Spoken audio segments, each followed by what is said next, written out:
만화 징역의 거인을 보면 싸워라는 말이 여러 번 반복이 되어 나옵니다.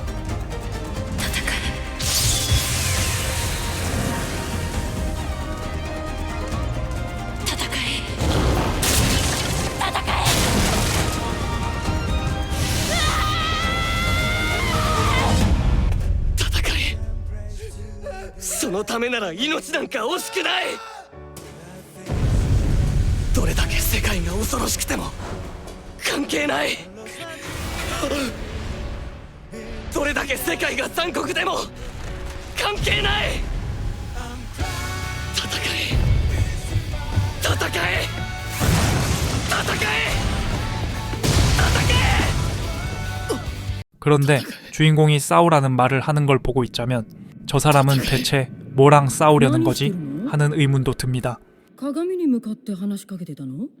ねえ、戦え、戦えって。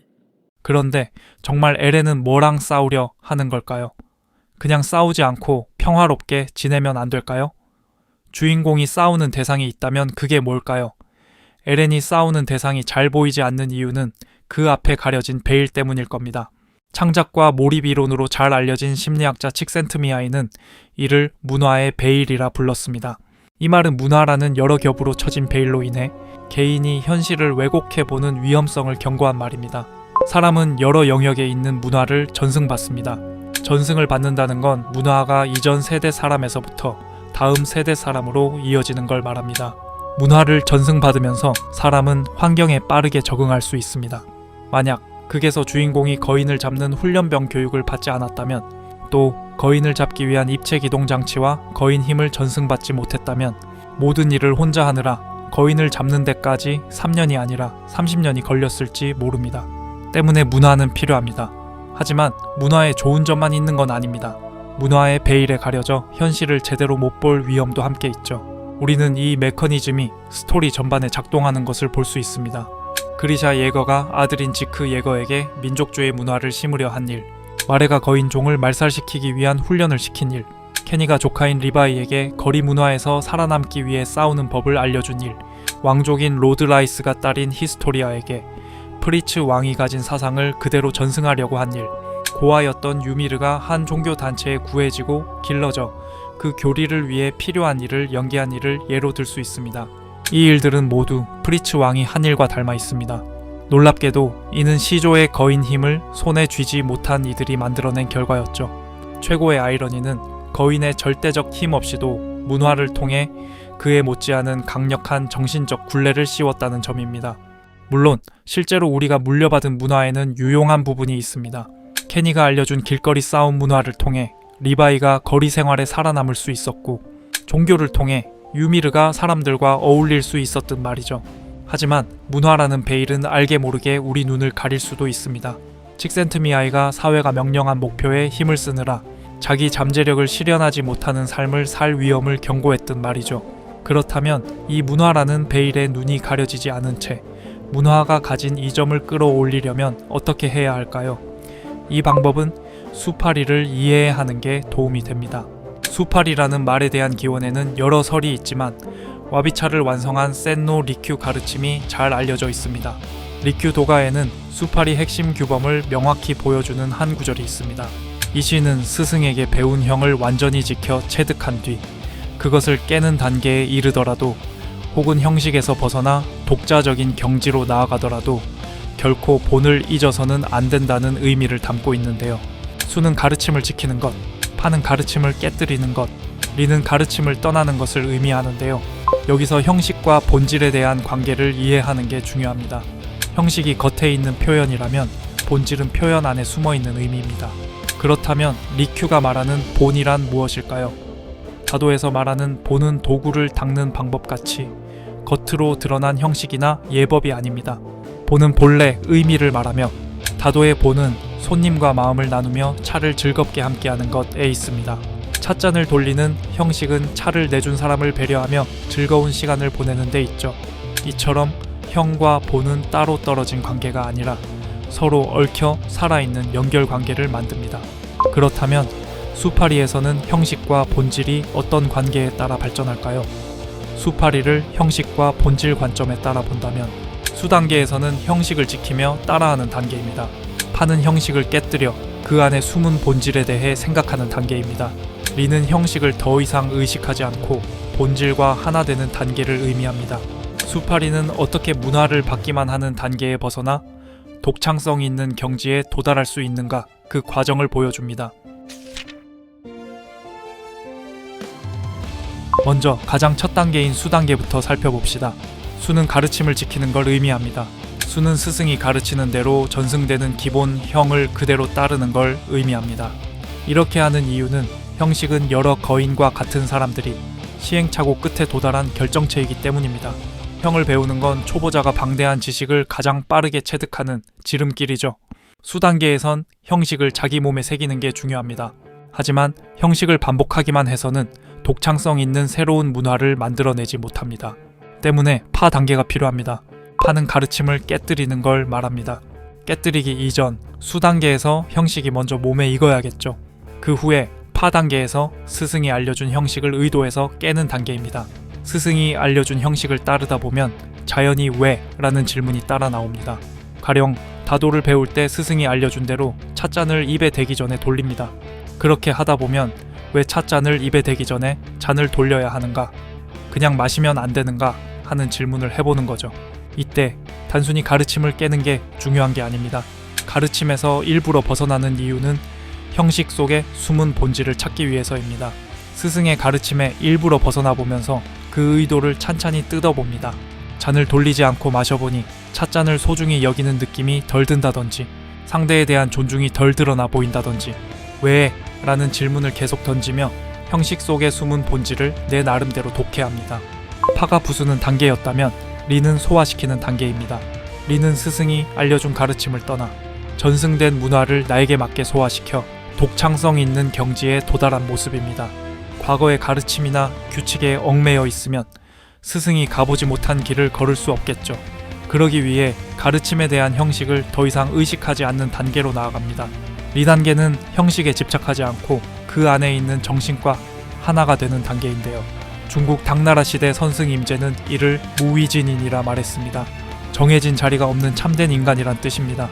어떤 역할이나 규정에도 묶이지 않은 진짜 나를 찾은 상태죠. 한마디로 문화 속에서 참된 나를 드러내고도 자유로울 수 있는 상태입니다. 여기서 주의할 점은 리는 떠나면서도 지키는 상태란 겁니다. 리는 겉으로 드러나는 형식에는 전혀 얽매여 있지 않으면서도 모든 형식이 안에 있는 본질에 벗어나지 않는 상태입니다. 마침내 본질과 하나가 되어 자연스럽게 형식이 배어나오는 상태죠. 저는 징역의 거인에 나오는 거인화 과정이 수파리에 대한 비유라고 생각하는데요. 어떻게 작은 인간이 문화라는 거인 어깨 위에 올라타 독창성을 끌어낼 수 있는지 함께 살펴보시죠. 앞서 문화를 받아들이는 첫 단계가 수 단계라고 말했습니다. 진격의 거인에 나오는 거인화 과정 첫 단계는 무구의 거인이 되는 겁니다. 이때 무구의 뜻은 순진무구할 때 그 무구입니다. 순수하다기보다 아무 생각이 없는 상태를 말하는데요. 누구나 문화를 처음 접할 때는 이런 무구한 상태를 거칠 수밖에 없겠죠. 무구의 거인은 아무런 지성이 없으며 인간을 잡아먹는 거인이지만 인간을 먹는다 해도 제대로 소화시키지 못한다는 특징이 있습니다. 때문에 무구의 거인은 배가 가득 차면 덩어리째 인간을 뭉쳐 토해내죠. 무구의 거인은 뭔가 새로운 걸 만드는 게 아니라 같은 행동을 반복하기만 합니다. 무구의 거인을 보고 있자면 나스메 소세키의 그 후에 한 장면이 생각납니다. 이 소설에는 당대 재벌이 된 배우지 못한 아버지와 그 아버지를 마음속 경멸하는 아들 사이 주고받은 대화가 나옵니다.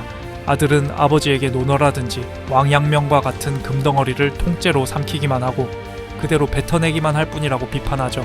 뜨끔할 만한 날카로운 지적인데요. 물론 문화를 활용하는 첫 단계는 금덩어리와 같은 문화를 받아들이는 겁니다.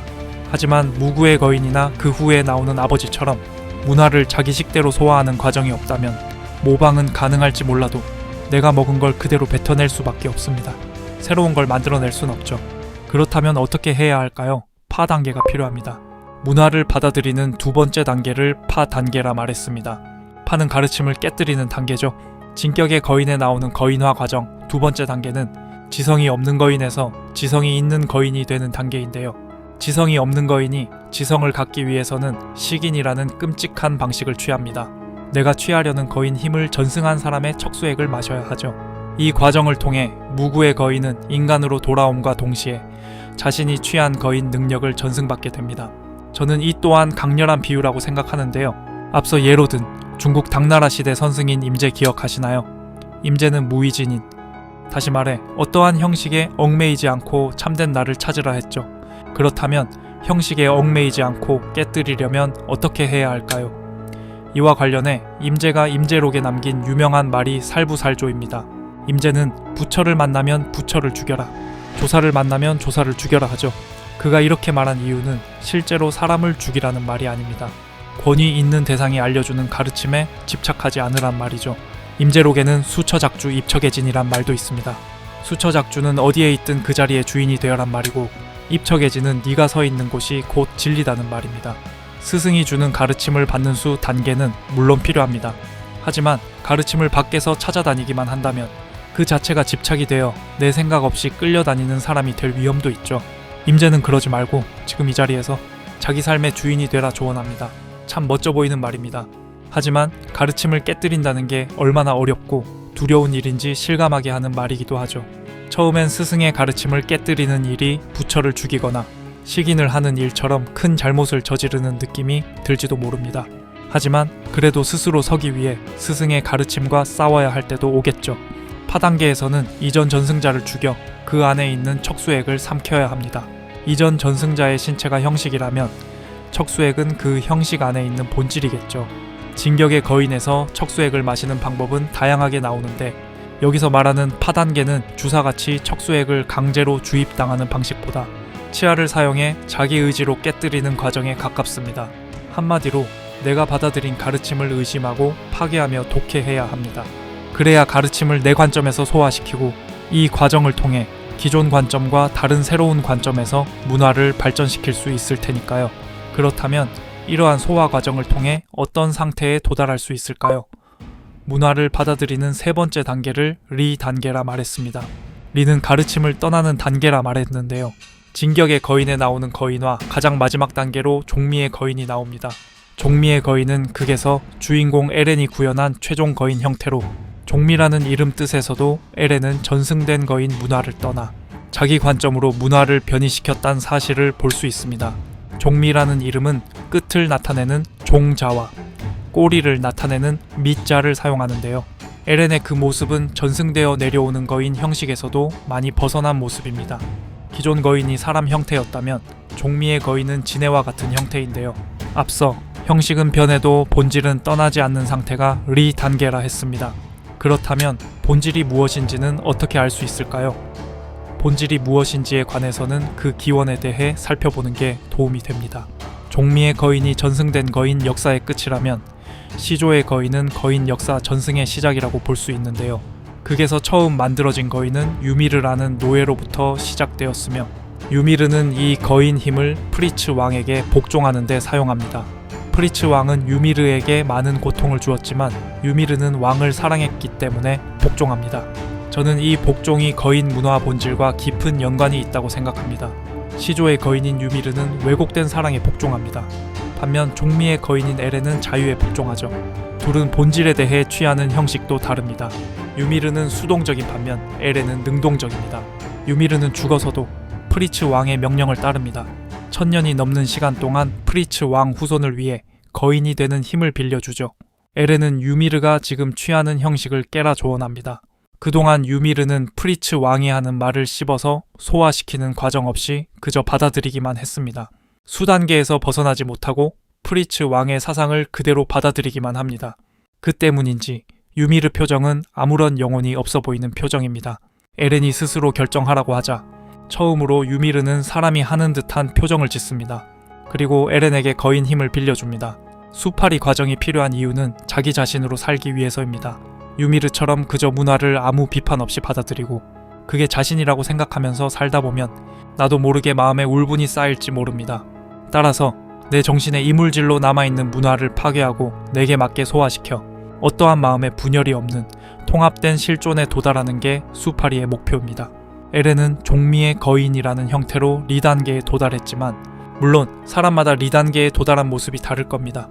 사람마다 문화와 접촉해 만들어내는 살아있는 연결 관계가 다를 테니까요. 이렇게 거인화 과정을 통해 문화를 수파리하는 방식에 대해 대략 살펴보았는데요. 그래서 이 수파리를 실제 삶에 어떻게 활용해야 할지는 감이 잘 안 오지 않나요? 그래서 다음 콘텐츠에 수파리 원리를 삶에 더 구체적으로 응용하는 방법에 대해 준비해 보려 합니다. 입체 기동 장치가 어떠한 방식으로 만들어졌고 이 장치가 어떤 수파리 단계를 거쳐 만들어졌는지, 이 장치 안에는 어떤 창작 원리가 숨어져 있는지 함께 살펴보겠습니다.